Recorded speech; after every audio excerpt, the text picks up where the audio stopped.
नमस्कार दोस्तों, मैं मनीष कुमार आपका बहुत बहुत स्वागत करता हूं आपके अपने YouTube channel Manish study point से। दोस्तों आज है 25 अगस्त। तो 25 अगस्त की करंट अफेयर से पहला क्वेश्चन है, हाल ही में किस केंद्र शासित प्रदेश में डिजिटल हेल्थ कार्ड योजना शुरू की गई है? तो ये डिजिटल हेल्थ कार्ड योजना ये शुरू की गई है चंडीगढ़ केंद्र शासित प्रदेश में। तो चंडीगढ़ राज्य में जो भी लोग हैं तो उन लोगों के लिए उन लोगों का एक हेल्थ कार्ड बनाया जाएगा, जिसमें कि उनकी हेल्थ से संबंधित या फिर उनके स्वास्थ्य से संबंधित सारी जानकारी उसमें उपलब्ध कराई जाएगी। तो यही है डिजिटल हेल्थ कार्ड योजना जो कि लॉन्च हुई है चंडीगढ़ राज्य में। बात करेंगे चंडीगढ़ की, तो चंडीगढ़ एक केंद्र शासित प्रदेश है जिसके प्रशासक बीपी सिंह बदनौर हैं और यहाँ का जो हाईकोर्ट है उसके मुख्य न्यायाधीश हैं रविशंकर झा। बात करें क्वेश्चन नंबर नेक्स्ट की, तो नेक्स्ट क्वेश्चन है, हाल ही में केंद्रीय मंत्रिमंडल ने किन हवाई अड्डों को अडानी ग्रुप के लिए पट्टे का मतलब होता है लीज पर देने की मंजूरी दी है? तो केंद्रीय मंत्रिमंडल के द्वारा 3 जो हवाई अड्डे हैं वो अब अडानी ग्रुप के लिए 50 वर्षों के लिए लीज पर दिया जा रहा है। इसके लिए मंजूरी दे दी है केंद्रीय मंत्रिमंडल ने। और वो 3 हवाई अड्डे कौन कौन से हैं? तो एक है गुवाहाटी हवाई अड्डा, दूसरा जयपुर का हवाई अड्डा और तीसरा है तिरुवनंतपुरम हवाई अड्डा। तो ये 3 जो हवाई अड्डे हैं वो अडानी ग्रुप के लिए अब लीज पर दिए जाएंगे 50 वर्षों के लिए। तो हाल ही में पब्लिक प्राइवेट पार्टनरशिप के तहत ये 3 जो हवाई अड्डे हैं वो 50 वर्षों के लिए अडानी ग्रुप को लीज पर दिए जाएंगे।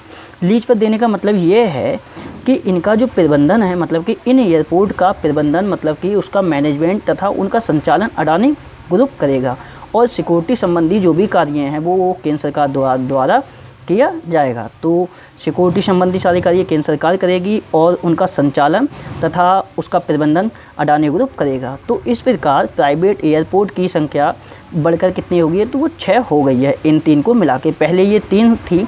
3 कौन कौन सी थी?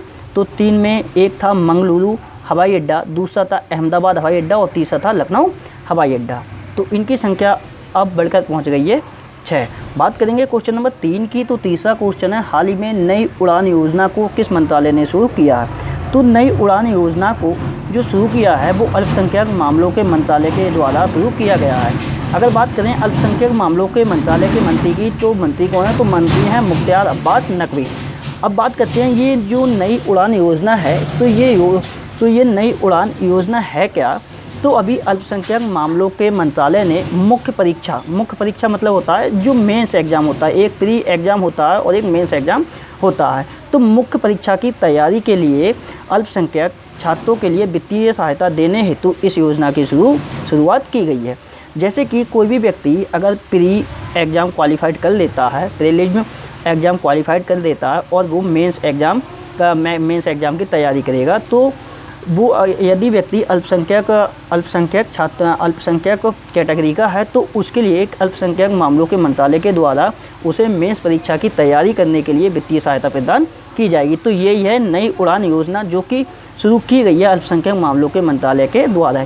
ये अल्पसंख्यक छात्रों के लिए वित्तीय सहायता देने के लिए है। और वित्तीय सहायता क्यों दी जाएगी? तो उनकी मेंस एग्जाम की तैयारी के लिए। बात करते हैं चौथे क्वेश्चन की, तो चौथा क्वेश्चन है, हाल ही में NCERT द्वारा किए गए सर्वे के अनुसार कितने प्रतिशत छात्रों के पास ऑनलाइन कक्षाओं में भाग लेने के लिए लैपटॉप या फिर स्मार्टफोन नहीं है? तो हाल ही में NCERT के द्वारा सर्वे किया गया है, जिसमें कि ये जो सर्वे किया गया है, इस सर्वे में NCERT ने बताया है कि 27% छात्र ऐसे हैं जिनके लिए ऑनलाइन कक्षाओं में भाग लेने के लिए उनके पास ना तो कोई लैपटॉप है और ना ही कोई स्मार्टफोन है।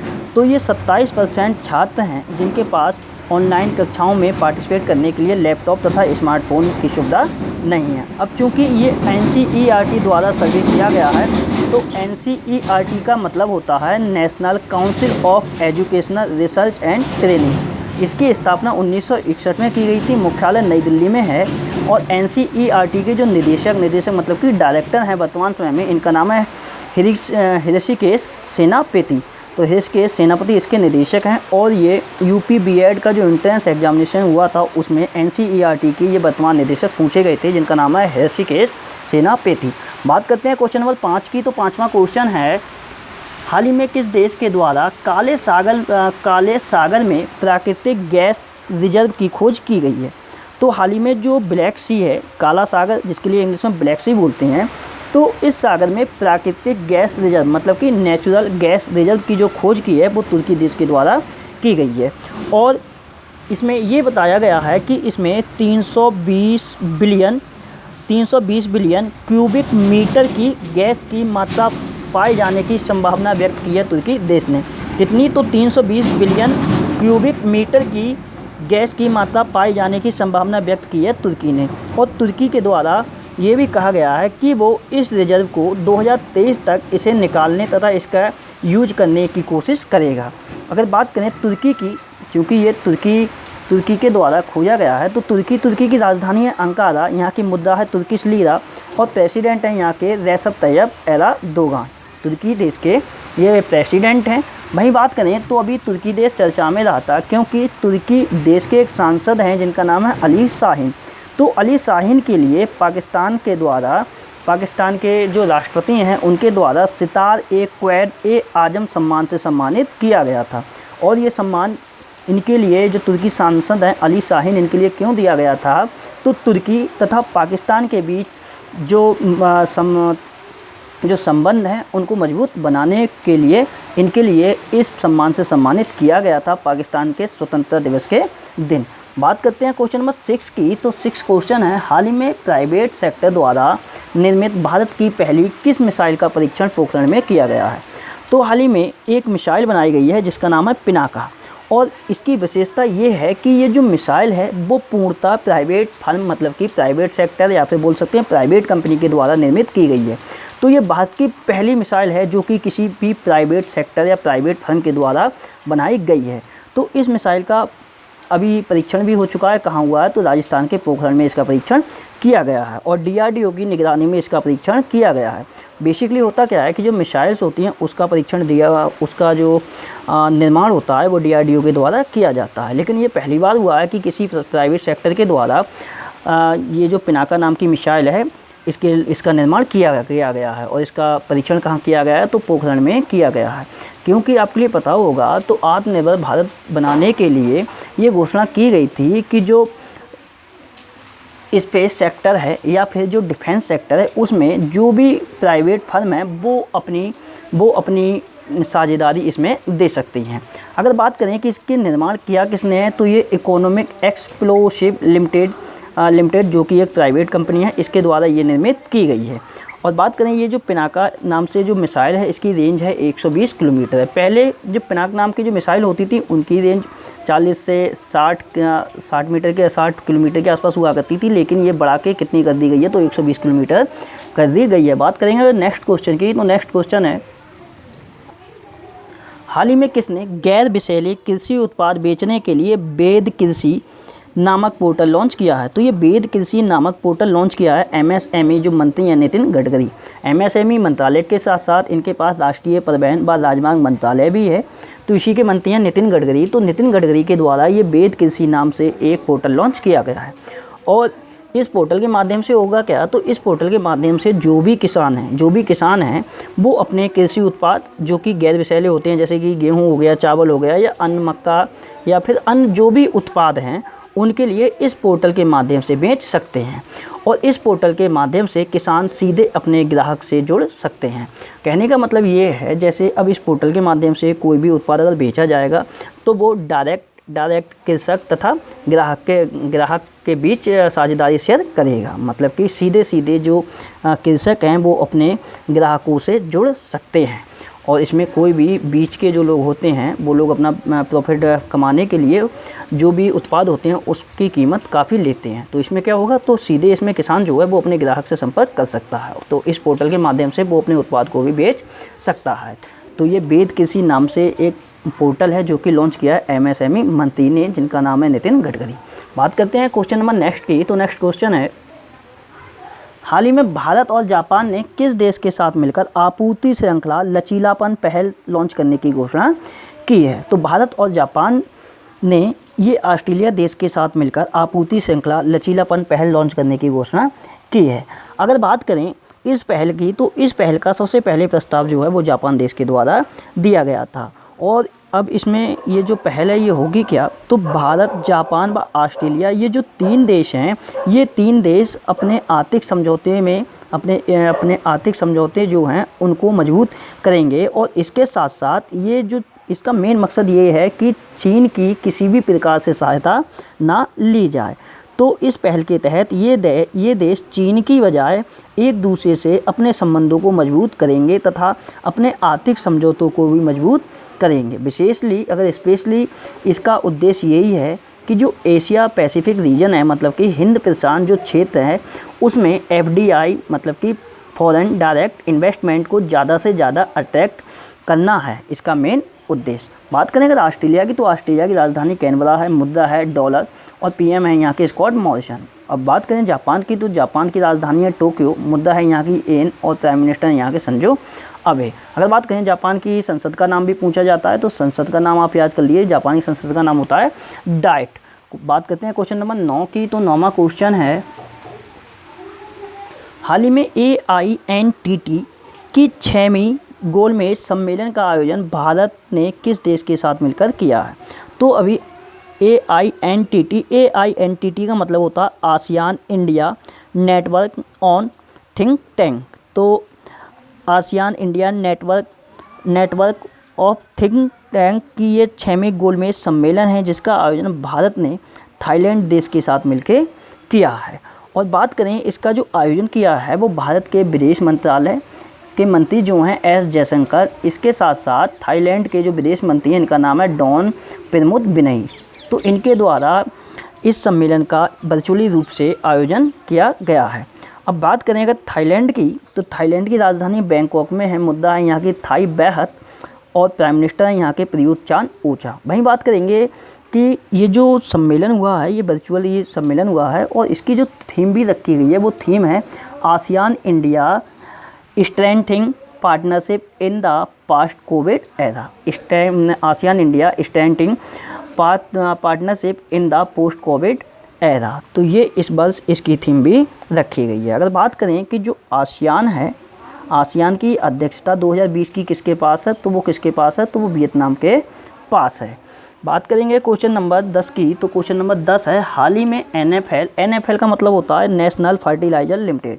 तो हाल ही में NFL ने किस राज्य में एक जैविक अपशिष्ट कन्वर्टर स्थापित करने की घोषणा की है? तो जो NFL है मतलब कि नेशनल फर्टिलाइजर लिमिटेड है, ये जैविक अपशिष्ट कन्वर्टर जो प्लांट है वो स्थापित करेगा मध्य प्रदेश राज्य में। और स्पेशली बात करें किस ज़िले में, तो मध्य प्रदेश का एक ज़िला है जिसका नाम है गुना। तो गुना ज़िले में ये जैविक अपशिष्ट कन्वर्टर प्लांट स्थापित करेगा NFL मतलब कि नेशनल फर्टिलाइजर लिमिटेड। इसकी घोषणा भी कर दी है NFL ने। तो बात करें तो ये जो संयंत्र है, ये संयंत्र बायोडिग्रेडेबल कचरे से 10 दिनों में खाद का निर्माण करेगा। तो ये संयंत्र बायोडिग्रेडेबल कचरे से 10 दिनों में खाद का निर्माण करेगा। और ये जो संयंत्र है, ये जो स्थापित किया जाएगा मध्य प्रदेश के गुना ज़िले में, ये एक दिन में 2000 किलोग्राम कचरे को रिसाइकिल करेगा। तो एक दिन में ये 2000 किलोग्राम कचरे को रिसाइकिल करेगा ये प्लांट। अब बात करते हैं मध्य प्रदेश की, तो राजधानी भोपाल में मुख्यमंत्री शिवराज सिंह चौहान है, राज्यपाल हैं आनंदीबेन पटेल और मध्य प्रदेश का जो हाईकोर्ट है उसके मुख्य न्यायाधीश हैं अजय कुमार मित्तल। बात करें भाई NFL की मतलब कि नेशनल फर्टिलाइजर लिमिटेड की, तो इसकी स्थापना 1979 में हुई थी। मुख्यालय उत्तर प्रदेश के नोएडा शहर में है और मेन चीज़ इसके इसी वर्ष चेयरमैन एंड मैनेजिंग डायरेक्टर नियुक्त किए गए हैं। इनका नाम है BN दत्त मतलब कि बीरेंद्र नाथ दत्त। इनकी अपॉइंटमेंट अभी 1 या 1.5 महीने पहले ही की गई है। बात करते हैं नेक्स्ट क्वेश्चन की, तो नेक्स्ट क्वेश्चन है, हाल ही में किसने द एनीवेयर स्कूल नामक नई पहल की शुरुआत की है? तो द एनीवेयर स्कूल मतलब कि कहीं भी विद्यालय नामक एक नई पहल की शुरुआत की है गूगल ने। गूगल के द्वारा ये एक नई पहल शुरू की गई है जिसका नाम है द एनीवेयर स्कूल। अगर बात करें गूगल की, तो गूगल ने अभी भारत में कोरमो जॉब्स नाम से एक मोबाइल ऐप लॉन्च किया था। उससे पहले गूगल ने सोशल डिस्टेंसिंग को बढ़ावा देने के लिए सोडन नामक एक ऐप भी लॉन्च किया था और दृष्टिबाधित लोगों के लिए एक वर्चुअली कीबोर्ड लॉन्च किया था जिसका नाम दिया था टॉक बैक। और गूगल अपने गूगल प्लस के लिए किस नाम से रीलॉन्च करेगा? तो इसका जो नाम होगा वो गूगल करेंट के नाम से इसे गूगल प्लस के लिए लॉन्च करेगा गूगल। बात करें गूगल की, तो स्थापना 1998 में हुई थी। मुख्यालय कैलिफोर्निया है और CEO हैं इसके सुंदर पिचाई। बात करेंगे क्वेश्चन नंबर 12 की, तो 12वां क्वेश्चन है, हाल ही में किस देश ने कोविड-19 का पता लगाने के लिए सिलाइवा डायरेक्ट नामक रैपिड टेस्ट को मंजूरी दी है? तो ये सिलाइवा डायरेक्ट नाम से एक रैपिड टेस्ट को मंजूरी दी है अमेरिका देश ने। सिलाइवा मतलब कि ये होता है, सिलाइवा का मतलब होता है लार, लार के लिए ही सिलाइवा बोलते हैं। तो सिलाइवा या फिर लार से कोविड-19 का पता लगाने के लिए अमेरिका जो देश है उसने सिलाइवा डायरेक्ट नाम से रैपिड टेस्ट की मंजूरी दे दी है। बात करते हैं अमेरिका की, तो अमेरिका की राजधानी वाशिंगटन डीसी में, जिसमें कि नासा का हेडक्वार्टर भी है, IMF मतलब कि इंटरनेशनल मॉनिटरिंग फंड, इसके साथ साथ विश्व बैंक का भी मुख्यालय वाशिंगटन डीसी में है। मुद्दा यहाँ की USA डॉलर है और प्रेसिडेंट यहाँ के कौन है? तो ये हैं डोनाल्ड ट्रंप, जो कि रिपब्लिकन पार्टी से हैं। बात करेंगे क्वेश्चन नंबर 13 की, तो 13वां क्वेश्चन है, हाल ही में किस राष्ट्रीय उद्यान में 70 साल पहले विलुप्त हुई गिलहरी देखी गई है?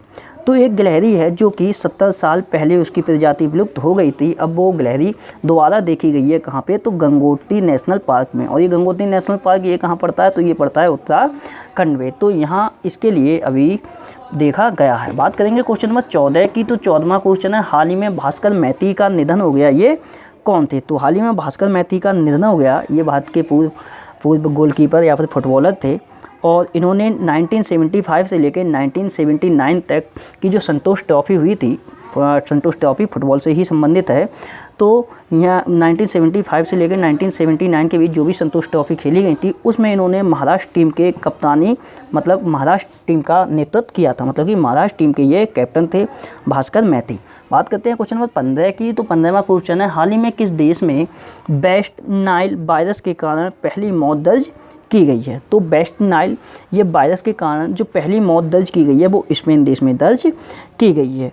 तो अभी मच्छरों द्वारा फैले वायरस वेस्ट नाइल से पहली मौत स्पेन में हुई है। विशेषकर अगर बात करें इस वायरस की, जिसका नाम है वेस्ट नाइल, तो ये वायरस पक्षियों में पाया जाता है लेकिन ये फैलता मच्छरों से है। पाया पक्षी में जाता है लेकिन फैलता मच्छरों से है। अगर बात करें इस वायरस की, तो ये वायरस सबसे पहले 1937 में युगांडा देश में पहली बार खोजा गया था। कहाँ पे? तो युगांडा देश में सर्वप्रथम पहली बार इस वायरस को खोजा गया था। ये वायरस पक्षियों में तो पाया जाता है लेकिन विशेषकर ये मच्छरों द्वारा फैलता है। और बात करें इस वायरस की, तो ये वेस्ट नाइल वायरस एक प्रकार का RNA वायरस है और ये वायरस जो है वो फिलेबिबिरिडे फैमिली का है। कौन सी फैमिली का? तो फिलेबिबिरिडे फैमिली का वायरस है। बात करते हैं क्वेश्चन नंबर 16 की, तो 16वां को, हाँ यहाँ पे स्पेन रह गया। तो स्पेन की राजधानी मैड्रिड है, मुद्रा यहाँ की यूरो है और संसद का नाम यहाँ का इम्पोर्टेंट है। स्पेन देश की जो संसद है उसके लिए कॉर्टेस के नाम से जानते हैं और प्राइम मिनिस्टर हैं यहाँ के पेड्रो सांचेज। बात करते हैं लास्ट क्वेश्चन की, तो लास्ट क्वेश्चन है, हाल ही में जारी डेटा के मुताबिक किस है। हाल ही में जारी डेटा के मुताबिक किस द्वीप की बर्फ़ की चादर 1 मिलियन टन प्रति मिनट की दर से पिघल रही है? तो हाल ही में एक डेटा रिलीज किया गया है और इस डेटा में बताया गया है कि जो ग्रीनलैंड द्वीप है, ग्रीनलैंड द्वीप आप लोग जानते होंगे, ये विश्व का सबसे बड़ा द्वीप है ग्रीनलैंड। तो ये जो ग्रीनलैंड है, यहाँ पे जो बर्फ़ पाई जाती है उस बर्फ़ की चादर में 1 मिलियन टन प्रति मिनट की दर से पिघल रही है और इसका विशेषकर जो मेन कारण बताया गया है वो ग्लोबल वार्मिंग बताया गया है। तो ये डेटा विशेषकर 2019 वर्ष पर आधारित है और इसके अनुसार पूरे वर्ष, मतलब कि पूरे 2019 पूरे वर्ष भर में 532 बिलियन टन बर्फ़ जो है वो ग्रीनलैंड की पिघली है। किसके कारण? तो ग्लोबल वार्मिंग के कारण, जिसके कारण ग्रीनलैंड के जो आसपास के जो सागर तथा महासागर हैं उसमें 1.5 mm जल स्तर बढ़ने की भी संभावना प्रकट की गई है। इससे पहले बात करें तो 1948 में ऐसी ही घटना सामने आई थी, लेकिन ये काफ़ी ग्लोबल वार्मिंग के कारण ये ग्रीनलैंड जो देश है उसमें 1 मिलियन टन प्रति मिनट, मतलब कि 1 मिनट में 1 मिलियन टन जो बर्फ़ है वो पिघल रही है। तो इससे होगा क्या कि वहाँ के आसपास के जो भी सागर हैं वो 1.5 mm उनका जल स्तर बढ़ जाएगा। अब ग्रीनलैंड से ये चीज़ याद रख के चलना कि ग्रीनलैंड जो है वो विश्व का सबसे बड़ा द्वीप है। और बात करें विश्व का सबसे बड़ा द्वीप समूह कौन सा है, तो वो कौन सा है, वो है इंडो इंडोनेशिया। वो कौन सा है? तो वो इंडोनेशिया है। अब बात करते हैं कल जो क्वेश्चन पूछे गए थे आपसे उनके आंसरों की। तो कल आपसे पहला क्वेश्चन पूछा गया था, तो पहला क्वेश्चन पूछा गया था स्वच्छ सर्वेक्षण 2020 में सबसे स्वच्छ राज्य कौन है बना है? तो ये बना है छत्तीसगढ़। और शहर की बात करेंगे तो वो इंदौर है। दूसरा क्वेश्चन पूछा था लुइस रोडाल्फो अबिनादर कोरोना किस देश के नए राष्ट्रपति नियुक्त किए गए हैं? तो ये डोमिनिकन रिपब्लिक के नए राष्ट्रपति नियुक्त किए गए हैं लुइस रोडाल्फो अबिनादर कोरोना।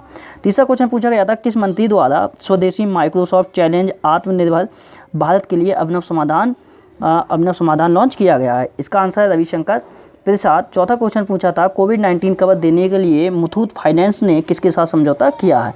तो ये समझौता किया है मुथूट फाइनेंस ने कोटक जनरल इंश्योरेंस के साथ। पांचवा क्वेश्चन था सरकारी नौकरी के लिए सिर्फ एक परीक्षा देने के लिए किसका गठन किया गया है? तो ये गठन किया है NRA का, मतलब कि नेशनल रिक्रूटमेंट एजेंसी, मतलब कि राष्ट्रीय भर्ती एजेंसी का गठन किया गया है। बात करते हैं क्वेश्चन नंबर 6 की। तो छठा क्वेश्चन आपसे पूछा गया था 74वें गणतंत्र दिवस पर यूनेस्को के भारत में कितने धरोहर स्थल पर भारतीय डाक द्वारा टिकट जारी किए गए हैं? तो इसका आंसर था 5। भारत में 5 धरोहर स्थल जो हैं उन पर भारतीय डाक द्वारा अभी डाक टिकट जारी किए गए हैं 74वें स्वतंत्रता दिवस के मौके पर। सातवां क्वेश्चन था विश्व स्नूकर चैंपियनशिप 2020 के विजेता कौन बने हैं? तो ये विजेता बने हैं रानू ओसुलिवान। ये यूनाइटेड किंगडम से बिलोंग करते हैं और इनसे एक रिकॉर्ड और भी दर्ज किया गया है कि इन्होंने 44 साल की उम्र में विश्व स्नूकर चैंपियनशिप जीतने वाले ये सबसे उम्रदराज दूसरे व्यक्ति बने हैं। मतलब कि सबसे उम्रदराज दूसरे व्यक्ति बने हैं जिन्होंने विश्व स्नूकर चैंपियनशिप 2020 जीती है। हालांकि इससे पहले इन्होंने 6 बार इस चैंपियनशिप को भी जीता है। आठवां क्वेश्चन आपसे पूछा गया था एक संकल्प बुजुर्गों के नाम अभियान किस राज्य द्वारा लॉन्च किया गया है? तो इसका आंसर है मध्य प्रदेश राज्य की जो छतरपुर जिला है वहाँ की जो पुलिस है उसी पुलिस के द्वारा एक संकल्प बुजुर्गों के नामक अभियान शुरू किया गया है। 9वां क्वेश्चन पूछा था भारत में ग्रीन डिपॉजिट प्रोग्राम शुरू करने वाला पहला विदेशी बैंक कौन बना है? तो ये बना है HSBC मतलब होता है हांगकांग शंघाई बैंक कॉरपोरेशन। तो यही बना है। 10वां क्वेश्चन था कोरोना संबंधी लॉन्च वीडियो गेम्स का नाम क्या है जिसके लिए डॉक्टर हर्षवर्धन ने लॉन्च किया था? इस वीडियो गेम का नाम था कोरोना फाइटर। 11वां क्वेश्चन आपसे पूछा गया था रेल सुरक्षा हेतु ड्रोन आधारित निगरानी प्रणाली का नाम क्या रखा गया है? इसका आंसर था निंजा। 12वां क्वेश्चन था मिनिमम 5 रुपये में डिजिटल सोना खरीदने के लिए किसने गोल्ड बॉट लॉन्च किया है? तो इसका आंसर है अमेजन। 13वां क्वेश्चन था हंटिंग चीटा को लाने वाला दूसरा चिड़ियाघर कौन बना है? इसका आंसर था मैसूर चिड़ियाघर। इससे पहले हैदराबाद चिड़ियाघर था। 14वां क्वेश्चन था हरित पथ नामक मोबाइल ऐप किसने विकसित किया है? इसका आंसर है NHAI मतलब कि national highway authority of India. 15वां क्वेश्चन था वन अरेंज मर्डर पुस्तक किसके द्वारा लिखी गई है? तो ये पुस्तक लिखी गई है चेतन भगत के द्वारा। 16वां क्वेश्चन था राजीव गांधी खेल रत्न कितने लोगों को दिया जाएगा इस बार? 29 अगस्त के लिए जो राष्ट्रीय खेल दिवस होता है उसी के मौके पर ये 5 लोगों के लिए मिलेगा। उसके बाद 17वां क्वेश्चन था SBI में मतलब कि स्टेट बैंक ऑफ इंडिया में चौथे MD के रूप में किसे नियुक्त किया गया है? इनका नाम है सोनी भाटिया। और लास्ट क्वेश्चन पूछा था भारत के नए चुनाव आयोग के रूप में किसे नियुक्त किया गया है? इनका नाम है राजीव कुमार। और इन्होंने किसकी जगह ली है? तो अशोक लवासा की जगह ले ली है। और अशोक लवासा कहाँ चले गए हैं? तो ये एशियाई विकास बैंक के उपाध्यक्ष के रूप में नियुक्त किए गए हैं। बात करेंगे आज के क्वेश्चनों की। तो आज आपसे पहला क्वेश्चन है डेटा क्वेस्ट ICT अवार्ड 2019 का लाइफ टाइम अचीवमेंट अवार्ड किसे दिया गया है? दूसरा क्वेश्चन आपके लिए बताना है इक्वेटोरियल गिनी के नए प्राइम मिनिस्टर के रूप में किसे नियुक्त किया गया है? तीसरा क्वेश्चन बताना है USISPF द्वारा 2020 के लीडरशिप अवार्ड विजेताओं के नाम क्या हैं? ये 2 लोगों के लिए दिया गया है। और चौथा क्वेश्चन बताना है 70 मंजिल या इससे अधिक इमारत बनाने की मंजूरी किस राज्य द्वारा दी गई है? 5वां क्वेश्चन आपके लिए बताना है नेपाल की ई-कॉमर्स फर्म है एक जिसका नाम है सस्टो डील।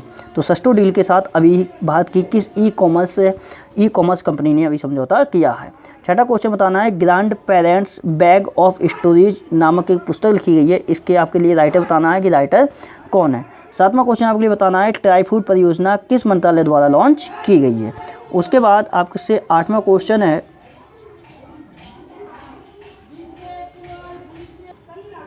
किस राज्य द्वारा NPCI मतलब कि national payment corporation of India तथा कैनरा बैंक के साथ समझौता किया गया है। 9वां क्वेश्चन आपने बताना है ईरान द्वारा परीक्षण की गई बैलिस्टिक मिसाइल का नाम किसके नाम पर रखा गया है, मतलब कि उस मिसाइल का आपके लिए स्पेशली नाम ही बताना है। 10वां क्वेश्चन बताना है 2 लाख करोड़ डॉलर का मार्केट कैप हासिल करने वाली दुनिया की दूसरी सबसे बड़ी कंपनी कौन बनी है, और ये अमेरिका की पहली कंपनी है जिसने कि 2 लाख करोड़ डॉलर का मार्केट कैप हासिल किया है।